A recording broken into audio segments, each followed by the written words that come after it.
सभी को राम राम। क्या आप जानते हैं, रात का सन्नाटा गहरा था। आकाश में पूर्णिमा का चांद अपनी शीतल दूधिया रोशनी धरती पर उड़ेल रहा था। आश्रम का बगीचा जैसे किसी गहरी समाधि में लीन था। हवा में तुलसी, चंदन और रात की रानी की मादक सुगंध घुली हुई थी। पत्तियां भी मानो बिना आवाज के प्रार्थना कर रही हों। उसी शांत वातावरण में परमहंस योगानंद जी धीरे धीरे टहल रहे थे। उनके कदम इतने हल्के थे मानो धरती को स्पर्श नहीं आशीर्वाद दे रहे हों। उनकी आंखों में ब्रह्मांड की शांति थी और चेहरे पर ऐसी करुण मुस्कान जो सबसे बड़े तूफान को भी थाम ले। तभी अंधेरे से एक परछाई उभरी। एक युवा शिष्य सिर झुकाए भारी कदमों से उनकी ओर बढ़ा। उसके कंधे झुके हुए थे, जैसे कोई अदृश्य बोझ उसे भीतर से कुचल रहा हो। वह गुरुदेव के पास आकर रुका, हाथ जोड़े, लेकिन उसकी आवाज कांप रही थी। गुरुदेव, मेरे बाल बहुत झड़ रहे हैं। हर सुबह जब मैं कंघी करता हूं तो मुट्ठी भर बाल मेरे हाथों में आ जाते हैं। मैंने सब कुछ कर लिया, महंगे तेल, दवाइयां, इलाज, कुछ भी काम नहीं कर रहा। मुझे लगता है मेरे सिर की हर जड़ सूखती जा रही है। डर लगता है गुरुदेव, कहीं मैं अपनी पहचान ही ना खो दूं, कहीं मेरा सिर पूरी तरह खाली ना हो जाए। उसकी पीड़ा गहरी थी। यह केवल बाल झड़ने का डर नहीं था, यह आत्मविश्वास के टूटने की आवाज थी। यह स्वयं से दूर हो जाने की पीड़ा थी। योगानंद जी रुक गए। उन्होंने अपनी बड़ी बड़ी कमल जैसी आंखों से शिष्य की ओर देखा।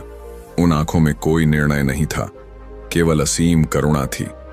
मुस्कुराते हुए बोले, वत्स, बाल केवल तुम्हारे सिर पर उगने वाली वनस्पति नहीं है। वे जड़ें हैं जो ऊपर की ओर उगी हैं। वे तुम्हारे भीतर की स्थिति से पोषित होते हैं। जब शरीर और मन के बीच का संगीत बिगड़ जाता है, जब भीतर का प्राण अपना संतुलन खो देता है, तो सबसे पहले बाल संदेशवाहक बनकर आते हैं।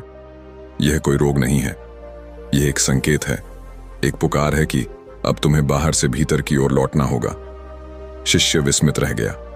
गुरुदेव, क्या मन और बालों का भी कोई संबंध है? यह तो केवल शरीर की समस्या लगती है।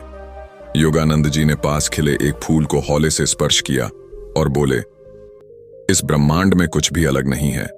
तुम्हारा शरीर सघन हुआ मन ही है। हर कोशिका चेतना से बनी है। तुम जिस भावना में जीते हो, वही भावना तुम्हारे शरीर के अणु अणु में उतरती है। जब मन चिंता, भय और तनाव से दब जाता है, तो शरीर उस बोझ को उठाने लगता है। और जान लो वत्स, सिर के बाल शरीर के सबसे संवेदनशील एंटीना हैं। वे ब्रह्मांडीय ऊर्जा के रिसीवर हैं। जब भीतर अशांति होती है तो यह कनेक्शन टूट जाता है। वे मुरझा जाते हैं क्योंकि उनकी जड़, जो शांति है, सूख चुकी होती है। कुछ पल गहरा मौन रहा। फिर योगानंद जी ने धीमे स्वर में कहा, अब मैं तुम्हें 5 प्राचीन रहस्य बताऊंगा। ये केवल बालों को नहीं, तुम्हारे पूरे अस्तित्व को परिवर्तित कर देंगे। पहला रहस्य, मसाज को ध्यान बनाओ। अधिकतर लोग तेल ऐसे लगाते हैं जैसे कोई बोझिल काम निपटा रहे हों, जल्दी में, बिना महसूस किए। मन कहीं और, हाथ कहीं और। लेकिन वत्स, याद रखो, तेल उतना कार्य नहीं करता जितनी शक्ति तुम्हारे हाथों से बहती हुई जीवनी ऊर्जा करती है। तुम्हारे हाथ सिर्फ मांस और हड्डियों से बने नहीं हैं, उनमें हजारों सूक्ष्म ऊर्जा बिंदु हैं। ये बिंदु सीधे तुम्हारी चेतना से जुड़े हैं। जिस भाव में तुम्हारा मन होता है, उसी भाव की तरंग इन हाथों से प्रवाहित होती है। जब तुम क्रोध में या चिंता में या अधीरता में सिर पर हाथ फेरते हो, तो अनजाने में तुम उन जड़ों को और अधिक कमजोर कर देते हो। तुम सोचते हो कि तुम बालों की सेवा कर रहे हो, लेकिन वास्तव में तुम अपनी अशांति उन जड़ों में उतार रहे होते हो। इसीलिए योगानंद जी कहते हैं, तेल लगाना एक क्रिया नहीं, एक साधना है। हर शाम सूर्यास्त के बाद, जब दिन की भागदौड़ थोड़ी शांत हो जाए, जब आकाश का रंग बदलने लगे, तब अपने सिर पर तेल लगाओ। लेकिन इसे एक काम मत समझो, इसे एक पवित्र अनुष्ठान बना लो। तेल लेने से पहले 2 पल रुक जाओ, अपनी आंखें बंद करो, 3 गहरी सांस लो और मन में यह भाव लाओ, अब मैं स्वयं से मिलने जा रहा हूं। तेल को हथेलियों में लेकर पहले हथेलियों को आपस में रगड़ो, उन्हें गर्म करो। यह केवल गर्मी नहीं है, यह ऊर्जा का जागरण है। अब उंगलियों के पोरों में प्रेम भरो, कृतज्ञता भरो। ऐसा भाव रखो जैसे तुम अपने नहीं, ईश्वर के दिए हुए एक मंदिर को स्पर्श कर रहे हो। फिर गोलाकार गति में धीरे धीरे सिर की त्वचा को छुओ। कोई जल्दबाजी नहीं, कोई खिंचाव नहीं, कोई आक्रामकता नहीं, बस वही कोमलता जो एक माँ अपने सोते हुए बच्चे के सिर पर हाथ फेरते समय रखती है। उस स्पर्श में कोई मांग नहीं होती, कोई डर नहीं होता, केवल प्रेम होता है। मसाज करते समय मन में यह भाव रखो, मैं शांति हूं, मैं संतुलन हूं, मेरे भीतर कोई संघर्ष नहीं है, मेरे रोम रोम में दिव्यता बह रही है। हर उंगली के स्पर्श के साथ कल्पना करो कि सिर की जड़ों में एक शीतल प्रकाश उतर रहा है, जैसे सूखी धरती पर पहली बारिश की बूंदें गिर रही हों। जब स्पर्श में प्रेम होता है तो मृत जड़ों में भी प्राण लौट आते हैं। याद रखो, बाल गिरना अक्सर शरीर की थकान नहीं, मन की थकान का संकेत होता है, और मन स्पर्श से सबसे जल्दी ठीक होता है। अगर तुम रोज 5 मिनट भी पूरे ध्यान से इस तरह तेल लगाओ तो तुम केवल बालों को नहीं, अपने नर्वस सिस्टम को शांत करोगे। तुम्हारा मस्तिष्क धीरे धीरे यह सीख लेगा कि अब डरने की जरूरत नहीं, अब लड़ने की जरूरत नहीं, अब स्वयं को बचाने की जरूरत नहीं। और जब मस्तिष्क सुरक्षित महसूस करता है तो शरीर संरक्षण मोड से बाहर आकर पुनर्निर्माण मोड में आ जाता है। तभी जड़ें फिर से पकड़ बनाती हैं, तभी बाल फिर से जीवन की ओर लौटने लगते हैं।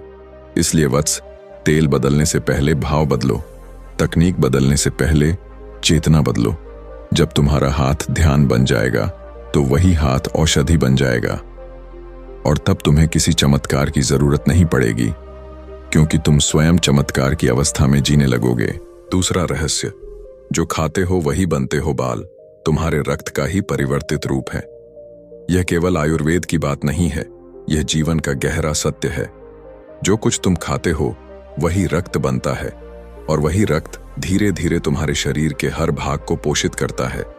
यदि रक्त अशुद्ध है, भारी है, थका हुआ है, तो बाल कभी पूरी तरह स्वस्थ नहीं हो सकते। तुम ऊपर से चाहे कितना भी तेल लगाओ, लेकिन अगर भीतर की धारा दूषित है तो जड़ें भूखी ही रहेंगी। आज का मनुष्य तेज स्वाद का आदी हो गया है। अधिक मिर्च मसाले, अत्यधिक नमक, तला हुआ भोजन, डिब्बाबंद चीजें, देर रात खाना, यह सब रक्त को गर्म, भारी और तामसिक बना देता है। ऐसा रक्त गुरुत्वाकर्षण के विरुद्ध ऊपर नहीं चढ़ पाता, वह पेट और नीचे के अंगों में अटक जाता है। और जब रक्त सिर की जड़ों तक नहीं पहुंचता तो बाल भोजन के बिना कमजोर होने लगते हैं। पहले पतले होते हैं, फिर टूटते हैं, फिर झड़ जाते हैं। यह प्रकृति का दंड नहीं है, यह शरीर का संदेश है। योगानंद जी कहते हैं, वत्स, जब जड़ें भूखी हों तो पत्तियां कैसे हरी रहेंगी। इसलिए प्रकृति की गोद में लौटो, वह भोजन चुनो जिसमें जीवन अभी भी धड़क रहा हो, जो खेत से सीधे थाली तक आया हो। ताजे फल, हरी सब्जियां, भीगे हुए बादाम, तिल, नारियल, अंकुरित अनाज, यह सब केवल पेट नहीं भरते, ये रक्त को जीवंत बनाते हैं। इन्हें जीवंत भोजन कहा जाता है। ऐसा भोजन रक्त को हल्का बनाता है, प्रवाहशील बनाता है, और तब वही रक्त सहजता से सिर की जड़ों तक पहुंचता है। लेकिन वत्स, सिर्फ क्या खाते हो इतना ही महत्वपूर्ण नहीं है, कैसे खाते हो यह उससे भी अधिक महत्वपूर्ण है। अगर तुम क्रोध में खाना खाते हो, जल्दी में खाते हो, टीवी या मोबाइल देखते हुए खाते हो, तो वही भोजन जो औषधि बन सकता था वह पेट में जाकर विष बन जाता है, क्योंकि उस समय तुम्हारा मन भोजन को स्वीकार नहीं कर रहा, तुम्हारा शरीर सुरक्षा मोड में होता है। योगानंद जी कहते हैं, क्रोध में खाया गया अमृत भी विष बन जाता है। इसलिए भोजन से पहले 2 पल रुक जाओ, एक गहरी सांस लो और मन में भाव लाओ, यह भोजन ईश्वर की कृपा है।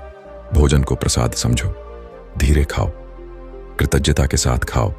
जब तुम भोजन का सम्मान करते हो तो भोजन तुम्हारे शरीर का निर्माण ईंट पत्थर की तरह नहीं, एक मंदिर की तरह करता है। तब वही भोजन केवल रक्त नहीं बनाता, वह चेतना भी बनाता है, वह सौंदर्य भी बनाता है। और तब बाल केवल सिर पर उगने वाली चीज नहीं रहते, वे भीतर की शुद्धता का प्रतिबिंब बन जाते हैं। इसीलिए वत्स, यदि तुम अपने बालों को बचाना चाहते हो तो पहले अपने भोजन से मित्रता करो। जो खाते हो वही बनते हो, और जब तुम जीवन से भरा भोजन खाओगे तो जीवन स्वयं तुम्हारे भीतर प्रवाहित होने लगेगा। तीसरा रहस्य, श्वास और प्राण का संतुलन। केवल भोजन पर्याप्त नहीं है वत्स। शरीर को केवल पोषण नहीं, प्राण वायु भी चाहिए। तुम देखो, एक पौधा केवल खाद्य और पानी से नहीं बढ़ता, उसे सूर्य की रोशनी भी चाहिए, उसे हवा भी चाहिए। उसी प्रकार तुम्हारे बालों को केवल अच्छा भोजन नहीं, प्राण की आवश्यकता होती है। प्राण जो श्वास के साथ तुम्हारे भीतर प्रवेश करता है, जो जीवन को जीवित रखता है। लेकिन आज का मनुष्य सही तरह से सांस लेना ही भूल गया है। डर में, चिंता में, भाग दौड़ में सांस उथली हो जाती है, छाती तक सिमट जाती है, और जब सांस उथली होती है तो प्राण नीचे के चक्रों में अटक जाता है, वह ऊपर नहीं उठ पाता। याद रखो, प्राण का स्वभाव है ऊपर की ओर जाना, लेकिन भय उसे नीचे खींच लेता है, और जब प्राण नीचे फंस जाता है तो सिर तक ऊर्जा नहीं पहुंचती। तभी सिर की जड़ें कमजोर होने लगती हैं, बाल निर्जीव हो जाते हैं। इसलिए योगानंद जी कहते हैं, वत्स, जिस दिन तुमने सचेत होकर सांस लेना सीख लिया, उसी दिन से तुम्हारा शरीर ठीक होने लगेगा। हर सुबह सूर्योदय से पहले उठो, जब आकाश अभी शुद्ध हो, जब हवा में प्राण ताजा हो। रीढ़ को सीधा रखो, क्योंकि रीढ़ प्राण का राजमार्ग है। अगर रीढ़ टेढ़ी है तो प्राण का प्रवाह अटक जाता है। सबसे पहले अनुलोम विलोम करो, धीरे धीरे, बिना जोर लगाए। यह इड्डा और पिंगला नाड़ियों को शुद्ध करता है। जब ये नाड़ियां संतुलित होती हैं तो भीतर की अव्यवस्था शांत होने लगती है। फिर भ्रामरी प्राणायाम करो, आंखें बंद रखो, कानों को हल्का बंद करो और उस गुंजन को अपने मस्तिष्क में महसूस करो। वह कंपन कोई साधारण ध्वनि नहीं है, वह सोई हुई नसों को जगाता है, वह मस्तिष्क में शांति का संदेश भेजता है। धीरे धीरे जब नाड़ियां शुद्ध होती हैं तो सुषुम्ना जागृत होती है, और तब प्राण सीधे ऊपर उठता है, सहस्रार तक। वहीं जहां बालों की जड़ें हैं, वहीं जहां चेतना का द्वार है। उस समय कल्पना करो कि हर श्वास के साथ एक दिव्य प्रकाश तुम्हारे सिर के शिखर को सींच रहा है, जैसे ऊपर से स्वर्णिम वर्षा हो रही हो। याद रखो, जहां मन जाता है वहीं प्राण जाता है। अगर मन डर में है तो प्राण डर में जाएगा, अगर मन शांति में है तो प्राण शांति में जाएगा। इसलिए प्राणायाम करते समय मन को सिर की जड़ों पर टिकाओ, उन्हें धन्यवाद दो, उनसे प्रेम करो, और धीरे धीरे तुम महसूस करोगे कि सिर में एक हल्की ठंडक, एक कंपन, एक जीवंतता उतर रही है। यह संकेत है कि प्राण फिर से अपना मार्ग पा रहा है। वत्स, प्राण ही जीवन है, और जहां प्राण बहता है वहां रोग ठहर नहीं सकता। जब प्राण संतुलित होता है तो शरीर स्वयं को ठीक करना याद कर लेता है, और तब बाल केवल टिकते ही नहीं, वे जीवन की भाषा फिर से बोलने लगते हैं। चौथा रहस्य, पंच तत्वों से मित्रता। सुबह की कोमल धूप अपने सिर पर पड़ने दो, बहुत तीखी नहीं, बहुत देर तक नहीं, बस उतनी जितनी प्रेम से स्पर्श करे, क्योंकि तुम्हारे बालों के रोम कोई साधारण रंध्र नहीं है, वे नन्हे नन्हे सोलर पैनल हैं। वे प्रकाश को प्राण में बदलते हैं, वे सूर्य की स्मृति अपने भीतर संजोते हैं। लेकिन जब तुम दिन भर कमरों में बंद रहते हो तो ये रोम भूखे रह जाते हैं। पंच तत्वों में सूर्य अग्नि है, और अग्नि के बिना जीवन सुस्त हो जाता है। याद रखो, जैसे पौधा छाया में रहकर फल नहीं देता, वैसे ही सिर की जड़ें अंधकार में कमजोर पड़ जाती हैं। दूसरा तत्व है जल। बहुत गर्म पानी से सिर मत धो, गर्म जल सिर की त्वचा को आलसी बना देता है, रक्त संचार सुस्त हो जाता है। शीतल जल मित्र है, वह रोम रोम को जगाता है, वह रक्त को ऊपर चढ़ने का संदेश देता है। तीसरा तत्व है पृथ्वी। रसायन छोड़ो, वह झाग जो आंखों को लुभाता है, वह जड़ों को रोता छोड़ देता है। आंवला, रीठा, मिट्टी, जड़ी बूटियां, ये पृथ्वी की भाषा है। ये शरीर को डराते नहीं, समझाते हैं। पृथ्वी कभी जल्दी नहीं करती, लेकिन वह कभी धोखा नहीं देती। चौथा तत्व है वायु। सिर को कसकर ढककर मत रखो, हवा को स्पर्श करने दो। वायु स्थिरता की दुश्मन है, जहां हवा चलती है वहां जड़ता ठहर नहीं पाती। और पांचवां तत्व है आकाश।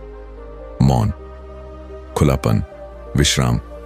जब तुम हर समय चिंता में रहते हो तो आकाश सिकुड़ जाता है। पंच तत्वों से लड़ाई मत करो, मित्रता करो, क्योंकि तुम पंच तत्वों से बने हो, और जो स्वयं से मित्रता करता है उसे रोग छू नहीं पाता। पांचवा और सबसे गहरा रहस्य, तुम्हारी भावना अब सुनो वत्स, ये सबसे सूक्ष्म है, और सबसे शक्तिशाली भी। अगर तुम सब कुछ सही कर रहे हो, तेल, भोजन, प्राणायाम, प्रकृति, लेकिन आईने में देखकर खुद को कोसते हो, तो कुछ भी काम नहीं करेगा। क्योंकि शब्द केवल ध्वनि नहीं होते, वे निर्देश होते हैं। नकारात्मक शब्द धीमा झर हैं। मेरे बाल तो जा ही रहे हैं, मेरा शरीर बेकार है, अब कुछ नहीं हो सकता। ये वाक्य सिर की जड़ों को आदेश देते हैं, मर जाओ। और शरीर आज्ञाकारी है, वह वही करता है जो तुम कहते हो। आज से अपने शरीर से युद्ध बंद करो। वह तुम्हारा शत्रु नहीं है, वह तो थका हुआ मित्र है। हर सुबह और हर रात सिर पर हाथ रखो, आंखें बंद करो और धीरे से कहो, हे परमात्मा, इस शरीर के लिए धन्यवाद। मेरे बाल स्वस्थ हैं, मैं स्वयं को पूरी तरह स्वीकार करता हूं। शब्दों को सिर्फ बोलो मत, महसूस करो। आभार सबसे बड़ी औषधि है। जिस दिन आभार उतरता है, उसी दिन उपचार शुरू होता है। शिष्य की आंखों से एक आंसू गिरा। यह दुख का नहीं था, यह मुक्ति का आंसू था। उसे समझ आ गया था, यह यात्रा बाल बचाने की नहीं, स्वयं को पाने की है। योगानंद जी ने उसके कंधे पर हाथ रखा और धीरे से बोले, सौंदर्य बाजार में नहीं मिलता, वह आत्मा का स्वभाव है। जब आत्मा आनंदित होती है तो शरीर उसी संगीत पर नाचने लगता है। तब तुम उपचार नहीं खोजते, तुम स्वयं उपचार बन जाते हो। धन्यवाद।